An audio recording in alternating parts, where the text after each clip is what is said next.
आइए साखी वर्णन करते हैं कबीर जी को हाथी के आगे फेंकना। धर्मात्मा धर्म नहीं छोड़ता तथा बुराई का त्याग नहीं करता। बुरे के बाद बादशाही हट वाला उससे भी बुरा माना गया है। मनुष्य बादशाही हट में अनेकों कुकर्म करता रहता है तथा जुल्म से बाज नहीं आता, यहाँ तक कि मृत्यु के पड़ाव तक पहुंच जाता है। इस सृष्टि पर अनेकों ऐसे बादशाह हुए हैं जिन्होंने संतों भक्तों को कष्ट देकर अपना सर्वनाश किया।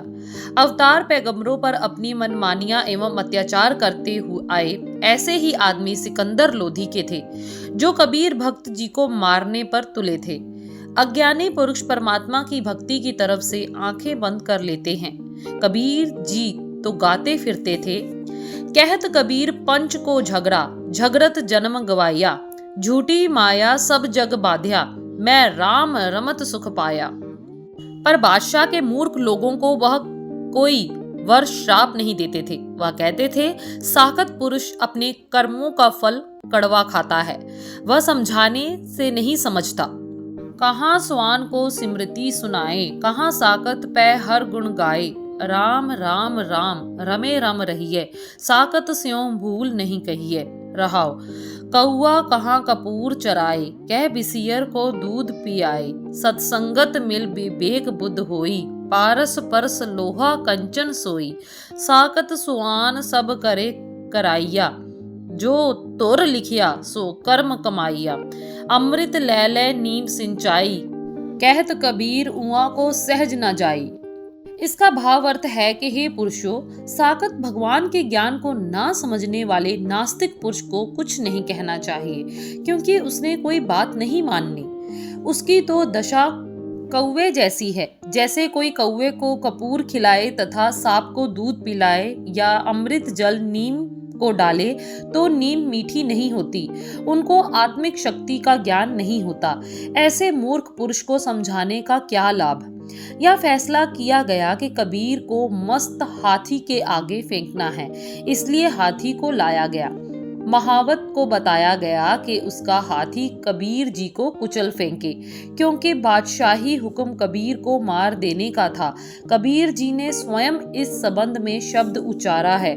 आप जी फरमाते हैं, गोंड कबीर भुजा बांधी भिला कर डारियो, हस्ती क्रोप मूंड मह मारियो, हसत भाग कै चीसा मारे, इया मूरत कै हों बलिहारे, आहे मेरे ठाकुर तुमरा जोर, काजी बकबो हस्ती तोर। रहाओ रे महावत तुझ डारो काट, ईसह तुरावह कालो साठ, हसत न तोरह तरे ध्यान, वाह कै हृदय बसे भगवान, क्या अपराध संत है कीन्हा, बांध पोट कुंचर को दीन्हा, कुंचर पोट ले ले नमस्कारे, बूंजी नहीं काजी अंधियारे, 3 बार पतिया भर लीना, मन कठोर अजय ना पतीना, कह कबीर हमरा गोविंद, चौथे पद में जन की जिंद।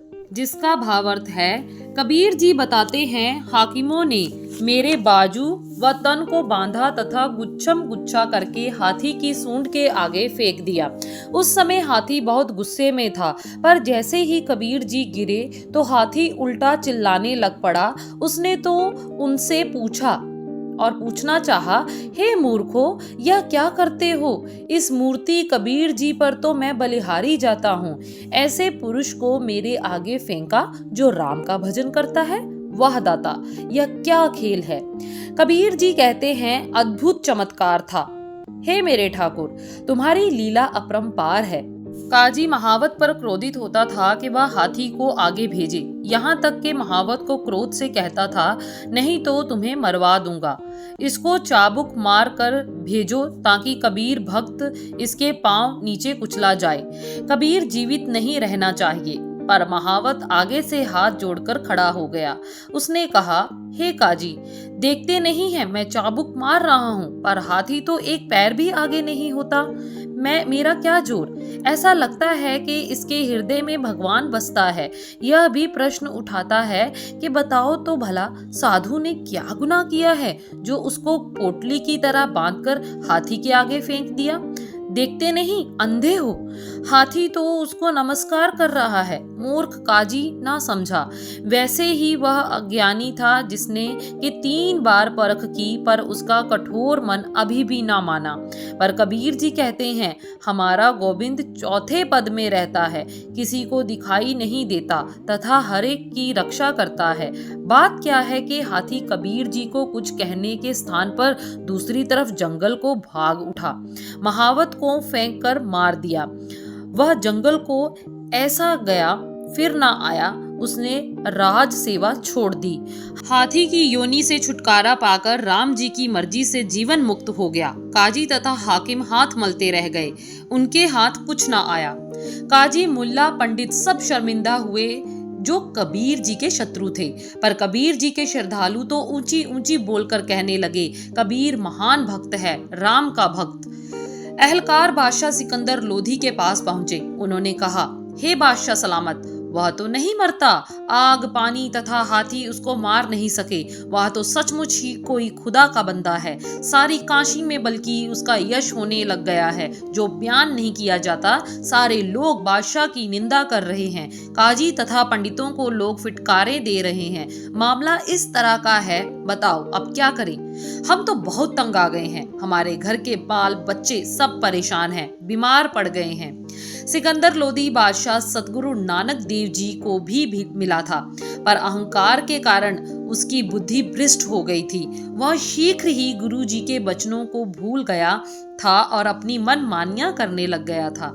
कबीर जी के आग में ना जलने की वार्ता सुनकर उसकी सोई आत्मा जाग पड़ी। हाथी ने भी कबीर को नहीं मारा। इस बात से उसको ज्ञान हुआ, वह आंखें खुली। अपनी मूर्खता पर वह पछताया। सारी बात सुनकर उसने अहलकार को कहा, क्या कबीर को एक बार और बुलाकर ला सकते हो मेरे पास? जैसे बादशाह सलामत की आज्ञा हो, नफर ने उत्तर दिया था। अच्छा जाओ, उनको बुलाकर लाओ। देखो, परेशान मत करना, अब शब्द मत बोलना, आदर के साथ लेकर आओ। देखो, वह खुदा का बंदा है, कहीं नाराज ना हो जाए।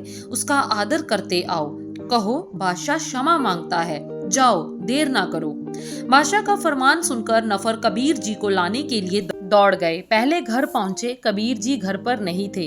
फिर साधुओं के डेरे पर पहुंचे, पर वहां भी ना मिले। गंगा के किनारे पता चला तो वह उधर गए। जब नजदीक गए तो क्या देखते हैं कि कबीर जी पालथी मारकर समाधि लगाकर बैठे हैं। ध्यान राम के चरणों में लीन है, आंखें बंद हैं। 10वें द्वार पर पहुंचे हुए अपने राम का यश कर रहे हैं। नफरों ने जाकर आवाजें दी, कबीर जी, कबीर जी। 5वीं आवाज पर कबीर जी ने नेत्र खोले। नफरों की तरफ देखा, पर मुंह से कुछ ना बोले। नफरों ने प्रार्थना की, महाराज, बादशाह सिकंदर लोधी आपको याद करते हैं। वह आपसे क्षमा मांगना चाहते हैं। याद करते हैं? क्यों? वह बादशाह, हम राम के सेवक? कबीर जी ने पूछा। महाराज, दर्शन करने के लिए। नफर ने कहा, वाह मेरे राम, तेरी महिमा अपरंपार है। भूले भटकों को अच्छाई के मार्ग पर लगा देता है। मेरे दर्शन? एक कबीर जुलाहे के दर्शन? यह तो राम ही जाने। अच्छा चलो भाई, चलते हैं, मेरे राम की यही आज्ञा है। कबीर जी शाही नफरों के साथ बादशाह के निवास पर पहुंचे, पर बादशाह आगे से नंगे पांव स्वागत करने के लिए आया। उसने झुककर कबीर को सलाम किया। पहले तो खुद सलाम करवाने के लिए कबीर को मौत का हुक्म देता था, पर अब स्वयं कबीर जी के चरणों पर गिर पड़ा। बड़े आदर से कबीर जी को अपने नंबू में ले गया। आदर सत्कार के साथ बिठाकर दोनों हाथ जोड़कर प्रार्थना की तथा भूलों की क्षमा मांगी। कबीर जी ने उनको नेकी करने का उपदेश दिया। कबीर जी ने अपने स्वभाव के अनुसार उपदेश दिया। लंका सा कोट समुंद सी खाई, तेह रावण घर खबर न पाई। क्या मांगो किछ थिर न रहाई, देखत नैन चलियो जग जाई। रहाओ 1 लाख पूत 1.25 लाख नाती, तह रावण कर दिया न बाती। चंद सूरज जाके तपत रसोई, बैसंतर जाके कपरे धोई। गुरमत रामै नाम बसाई, अस्थिर रहे न कतहूँ जाई। कहत कबीर सुनहो रे लोई, राम नाम बिन मुक्त न होई। कबीर जी हंसकर बोले, हे दुनिया के बादशाह, आपने कहा है कि कबीर मांग ले जो कुछ मांगना चाहता है। आपके पास धरती है, दौलत है, सोना चांदी है, पर जब हम ध्यान से देखते हैं तो नजर आता है कि यह माया है जो स्थिर है, ना राज स्थिर रहना तथा ना ही दौलत। धरती पर कई आए कई गए, आपका दावा भी झूठा है, क्या पता कितनी देर रहना है। अन्य कोई बलवान राजा या बादशाह आ जाए, वह आपको धर के आगे ले जाए। ऐसे बादशाह सिकंदर लोदी को उपदेश देते हुए उदाहरण देते हैं, हे बादशाह, दुनिया में लंका का बादशाह हुआ है रावण। उसकी लंका तथा इतना बड़ा किला था कि उसके चारों तरफ समुद्र के जैसी गहरी खाई खोदी हुई थी। भाव उसको कोई जीत नहीं सकता था, पर उस रावण के घर का आज कोई पता ही नहीं लगता। क्या मांगू, कुछ रहने वाला नजर नहीं आता। देखते देखते सब कुछ चला जा रहा है, सब चले जा रहे हैं। उसी रावण के जिसकी मैंने बात की है, 1,00,000 पुत्र थे तथा 1,25,00,000 नाती, पर जब श्री रामचंद्र से युद्ध हुआ तो उसके घर पर कोई दिया बाती जलाने वाला भी ना रहा। आप तो बादशाह अभी छोटे हो। उस रावण ने तपस्या के बल पर ऐसी शक्ति प्राप्त की थी कि चांद तथा सूरज उसकी रसोई पकाते थे, आग कपड़े धोती थी। भाव प्राकृतिक शक्तियां भी उसकी आज्ञा मानती थी। जब ऐसे लोग नहीं रहे तो अन्य क्या रह जाना है।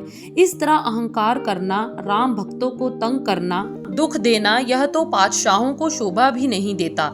जीवन की सच्चाई की आवश्यकता है, इसलिए हर एक को समझ लेना चाहिए कि परमात्मा की भक्ति के बिना सब झूठ है। झूठ चमत्कार जरूर दिखाता है, पर अंत राख ही राख है। क्या पता किस शुभ कर्मों के कारण आपको राज मिला है। आगे शुभ कर्म करो ताकि किसी लेखे जीवन पड़े धर्म का राज हो। धर्म ही तो मानव जीवन का लक्ष्य है। ऐसे उपदेश सुनकर बादशाह सिकंदर लोदी को कुछ होश आई, ज्ञान हुआ तथा कबीर जी का आदर करता हुआ काशी से चला गया।